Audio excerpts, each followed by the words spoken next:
সালামু আলাইকুম সবাইকে, ওয়েলকাম টু হালকা স্ট্যান্ড এগেইন। সো আজকের ভিডিওটা হবে তুমি যেই কারণে হিসাব বিজ্ঞান ফাইন্যান্সের মধ্যে সবসময় পিছিয়ে থাকবাই। এখন কথাটা শুনে একটু কনফিউজড মনে হচ্ছে, ভাইয়া আপনি কেমনে বললেন আমি পিছিয়ে থাকবো? তো আমি কিছু রিজন বলবো ভাইয়া, ও রিজনগুলো তোমার যদি থাকে তুমি বুঝতে পারো যে এগুলো থাকলে তোমার মোটামুটি তুমি পিছিয়ে থাকবা। কেন বলতেছি? বিকজ মোটামুটি লাস্ট 3 to 4 ইয়ার্সের মধ্যে আমি অনেকগুলো স্টুডেন্ট পড়িয়েছি, অনেকজনকে পড়িয়েছি। সো ওখান থেকে ওই এক্সপিরিয়েন্স থেকে বলতে পারি যে ভাইয়া এই 10টা রিজনগুলো তোমার মধ্যে যদি থাকে তাহলে তুমি অ্যাকাউন্টিং ফাইন্যান্সে কিন্তু পিছিয়ে অলরেডি আসো। সো শুরু করি কী কী।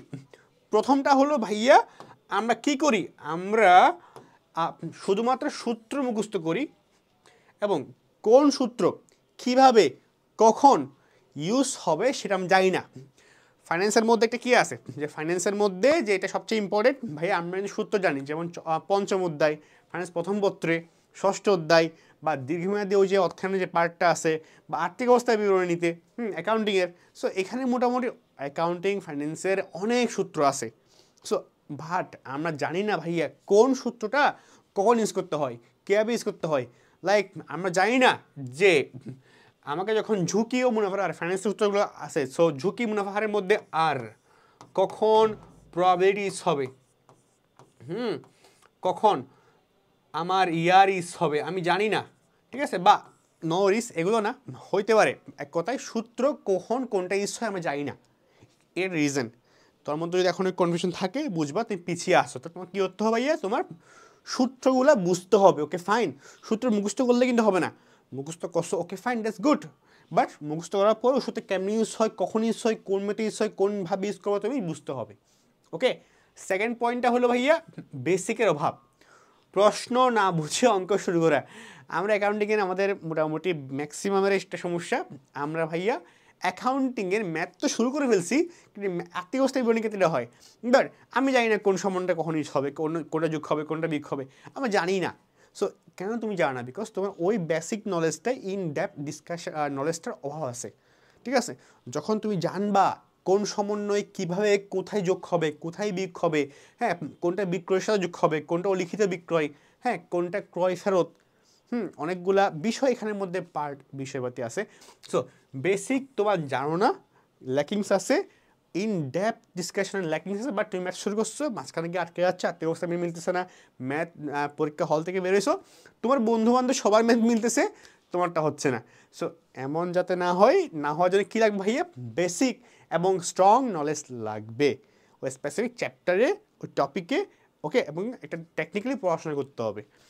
থার্ড নাম্বার হইলো ভাইয়া হিসাব বিজ্ঞানের ক্ষেত্রে বেশি আর্থিক, এখন যে বললাম আর্থিক অবস্থার মিলেই না, এটা কিছু মিনিং আছে। দেখো আমি করতাম কি জানো, যে আমি, হ্যাঁ, অনেকের অনেক স্ট্র্যাটেজি আছে, আমারটা হইলো আমি যখন অ্যাকাউন্টিং করতাম আমি সবগুলো করার পরে সবার শেষে গিয়ে আর্থিক অবস্থার বিবরণী করতাম।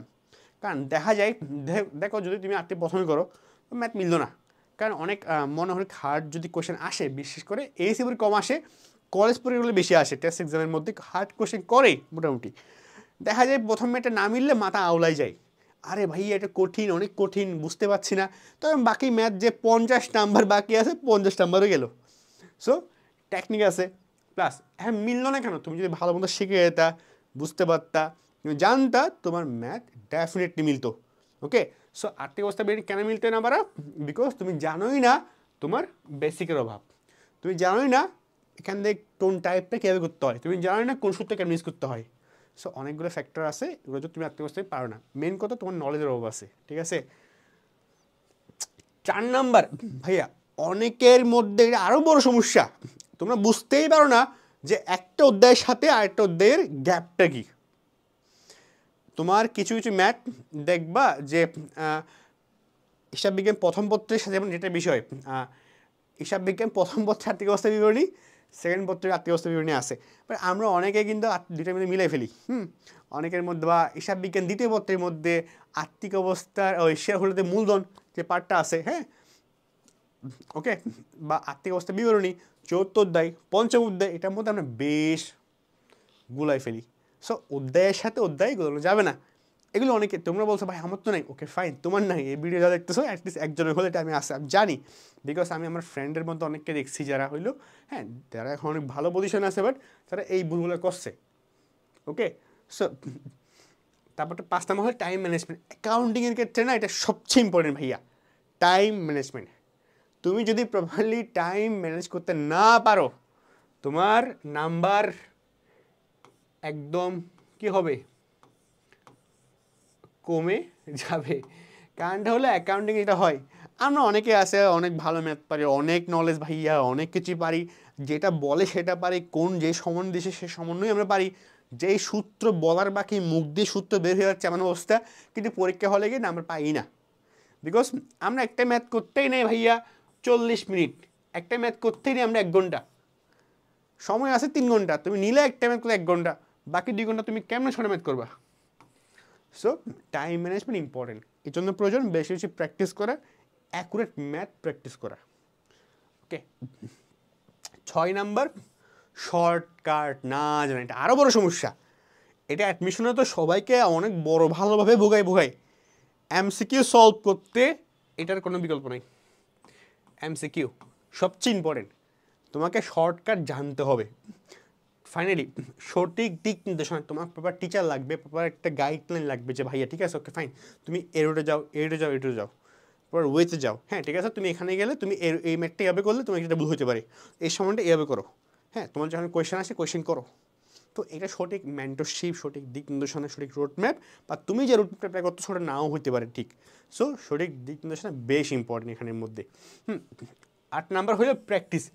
অ্যাকাউন্টিংয়ে আরও বড় সমস্যা, আমরা প্র্যাকটিস একদম করি না বললেই চলে, আমরা খুবই কম প্র্যাকটিস করি, অনেক কম প্র্যাকটিস আমরা করি। সো প্র্যাকটিস কম করলে, এই অভ্যাস তোমার মধ্যে থাকলে মাথায় রাখবা তুমি অলরেডি পিছিয়ে আছো।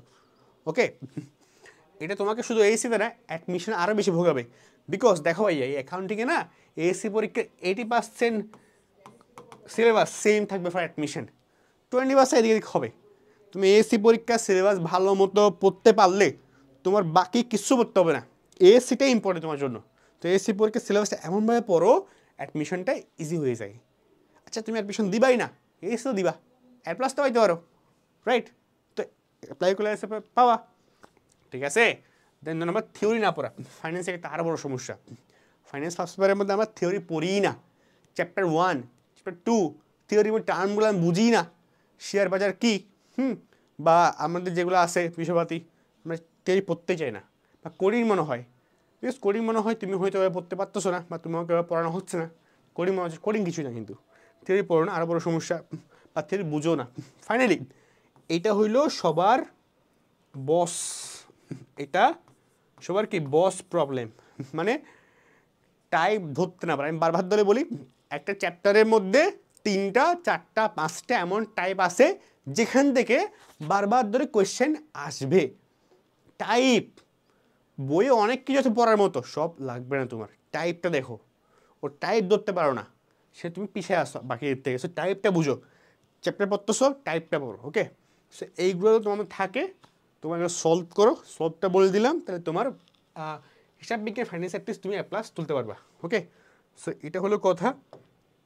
আরেকটা কথা হলো ভাইয়া, আরেকটা কোর্সের প্রমোশন করে দেয়, অ্যাকাউন্টিং ফাইন্যান্স একটা কোর্স আমাদের বেসিক অ্যাডভান্স কোর্স, এখানে আমরা তোমার যারা সায়েন্সে পড়বেন আসো কি হতেছে, তোমার ফাউন্ডেশন ক্লাস আছে, অ্যাকাউন্টিং এবং ফাইন্যান্সের উপরে কলেজ এবং বোর্ড এক্সাম, হ্যাঁ বোর্ডে যত কোয়েশ্চেন সবগুলো সলভ করাবো, ইনডেপথ কোয়েশ্চেন, শর্টকাট, ডিটেলসের কোয়েশ্চেন, ম্যাথমেটিক্যাল কোয়েশ্চেন, মানে টাইপ বেস কোয়েশ্চেন, একটা চ্যাপ্টার যত টাইপ আছে সব টাইপ করানো হয়েছে, হাতে ধরে ধরে করানো হয়েছে, এবং ওই টাইপগুলো কেমন সলভ করবা, কত ধরনের টাইপ থাকতে পারে, শুধু এখানে না ডিটেলস ক্লাস আছে আমাদের সাথে, অ্যাডভান্স ক্লাস, অ্যাকাউন্টিং অনেকগুলো ক্লাস, মানে চ্যাপ্টার থেকে অনেক হার্ড কোয়েশ্চেন আসে, পারি না অবস্থা বিবরণী, ওগুলো তুমি এখানে পাবা। এবং 0 থেকে অ্যাডভান্স লেভেলের যে ম্যাথ অ্যাকাউন্টিং ফাইন্যান্সের ক্ষেত্রে থিওরিটিক্যাল ক্লাস, হ্যাঁ থিওরি বলো, ম্যাথ বলো, বেসিক বলো, আর ইনডেপথ ডিসকাশন বলো, শর্টকাট বলো, এমসিকিউ বলো, যেটা তোমার লাগে সব এখানে আছে। শর্ট ট্রিক লাগবে নাও, এই কোর্সটা করে অ্যাডমিশনে অ্যাকাউন্টিং ফাইন্যান্স ইজি হয়ে যাবে, ঠিক আছে।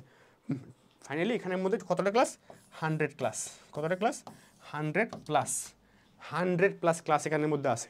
সেই কোর্সটা তুমি দেখতে পারো, যে ক্লাস আমি নিজে ক্লাস নিচ্ছি এখানের মধ্যে, সো কোর্সে চেক আউট করতে পারো। হ্যাঁ লিঙ্ক কমেন্ট থাকবে, কমেন্ট লিঙ্ক থাকবে অবশ্যই, সো চেক করো এটা, আর এটা কিনো না কিনো তুমি এগুলো দেখো, ওকে?